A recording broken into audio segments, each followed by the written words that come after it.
Still got that cold, but let's talk some Dodgers. That's right. Here it comes. Game 1. Yeah.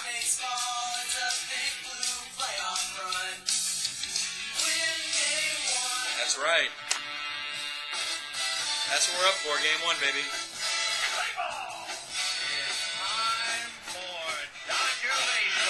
And even though we can't answer the bell, we had to include a little Vinny here because that's what's going on. Hi, everybody. I'm Randy Timmons. I'm a little under the weather. You know who you are. Come on in. Pull up a chair, sit down, relax, and let's talk Dodgers. Still the best and first and only podcast about your Los Angeles Dodgers by fans, for fans of your Los Angeles Dodgers. Late breaking news. I won't play the sounder.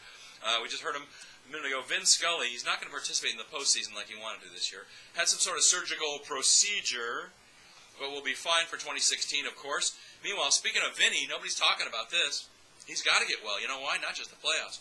On November 8th, Vin Scully is going to receive the George H.W. Bush Distinguished Alumnus Award from the National College Baseball Hall of Fame at the Bel Air Country Club. How cool is that? Of course, as some of you may know, the award has a nice historical touch given that Scully was an outfielder at Fordham and played against Bush's Yale team in April of 1947. And they always kid each other about it because they both went like 0 for 2 or something. I don't know. Anyway, the quote there is, Mr. Scully is representative of what the Bush Award stands for. National College Baseball Hall of Fame President and CEO Mike Gustafson said, he's the voice of baseball for so many, and this will be a great evening. 3 days later, Scully and his wife Sandy will be receiving the Friends of the Family Award from the Pepperdine Boone Center for the family at an event at the Beverly Hilton. So get well, Vinny. You got some hardware to pick up, buddy, all right? I got to get well, too. Colds are... Wow. Colds are crummy. All right. Injury report and moves. Well, as you probably know, we've been talking about it all week, Yasiel Puig is now available for play, and he is on the 25-man roster. But did anyone notice last week, this last couple of days, Zach Lee was called up from the minors? Really? Yeah, but don't get excited. I don't think he's on the 40-man. I don't think he's on the 25-man roster, just the 40. They moved him to the 40-man roster because a bunch of minor leaguers vamoosed. All right. Let's get some fun stuff going and some liquids in while I'm recovering from a cold. Let's see, fun stuff. Well, we'll play this behind you as we talk about her. We talked about some Nancy B. Heffley. She's going to retire at the conclusion of the Dodgers' involvement in the playoffs. She began with the 1988 season and the World Series, and it would be nice for her to go out on a winning note again and bookend her career with another World Series. So we're all hoping for that, Nancy. Little Nancy B. Heffley in the background will take me out to the ball game. And we wish you all the very best in retirement. Don't retire so much yet. We got a few more series to go through, right? Including the World Series, we hope. All right. Stick with us.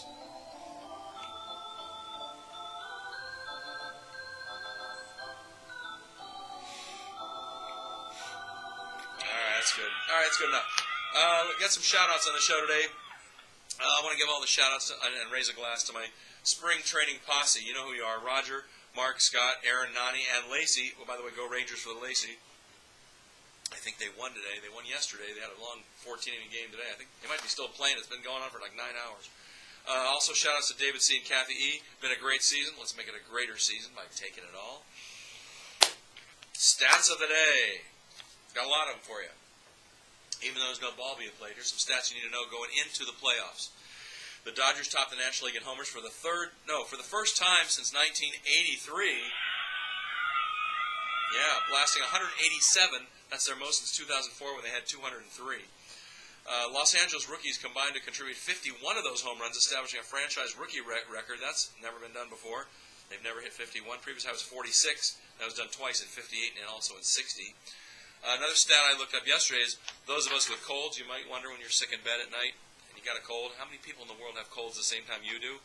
Well, they figured out, on the average, most human beings get 1 or 2 colds a year. And given that there's nearly 7 billion people on this rock we call the Earth, any given day, there's probably another 260 million people along with you suffering, just like me. So, whoever's got a cold out there, I salute you.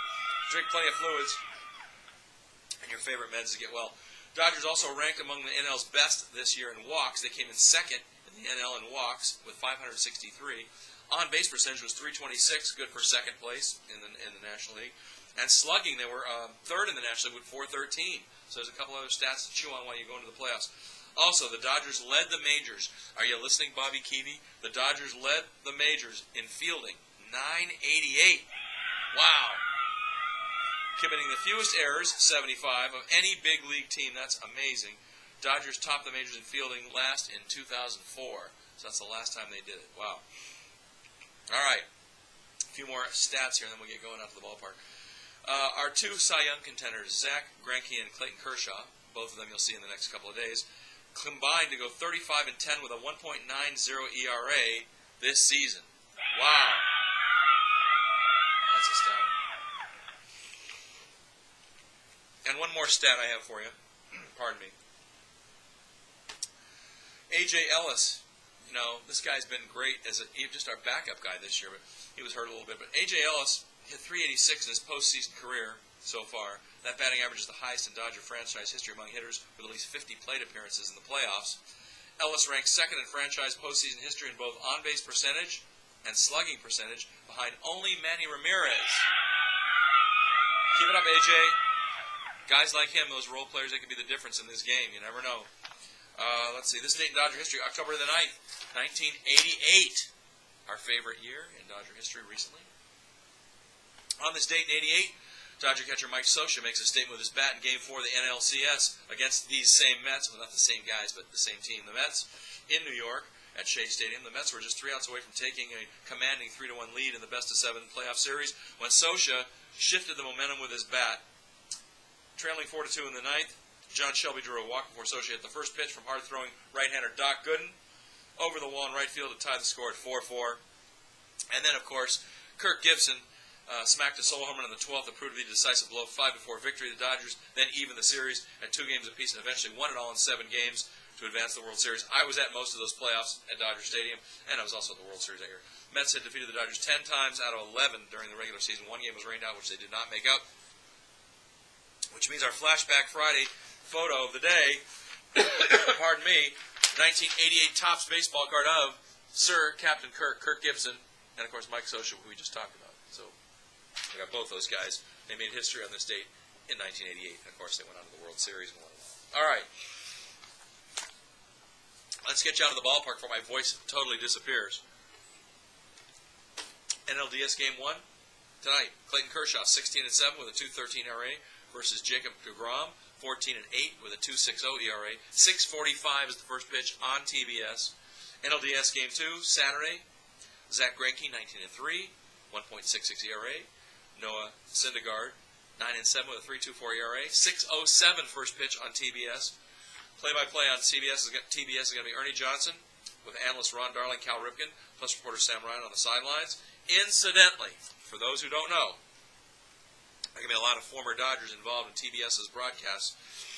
Former Dodgers are all over the TBS pregame and postgame studio shows with Pedro Martinez, Gary Sheffield, Dusty Baker behind the desk. Should be a cool pre and post on TBS. Game 3, we'll be back to talk about it if I have a voice left on Monday at New York. It's either 5:37 or 5:07 game time start. They haven't said yet.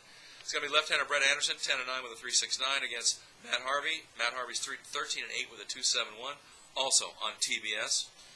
Got some more signings for you. Tomorrow, Bill Russell at Frankenstein Collectible Show, along with Steve Garvey.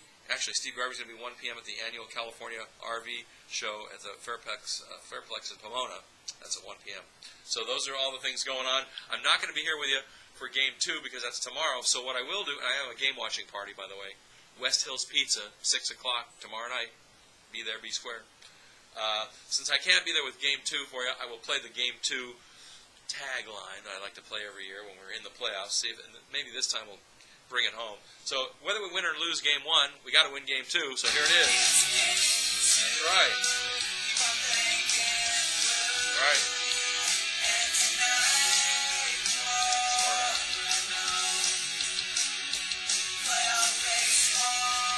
Like it, Dodger baseball.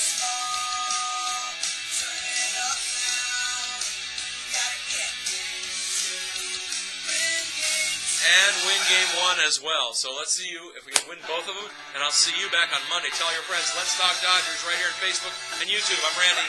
See you next time, everybody. Get well soon, all you guys with colds.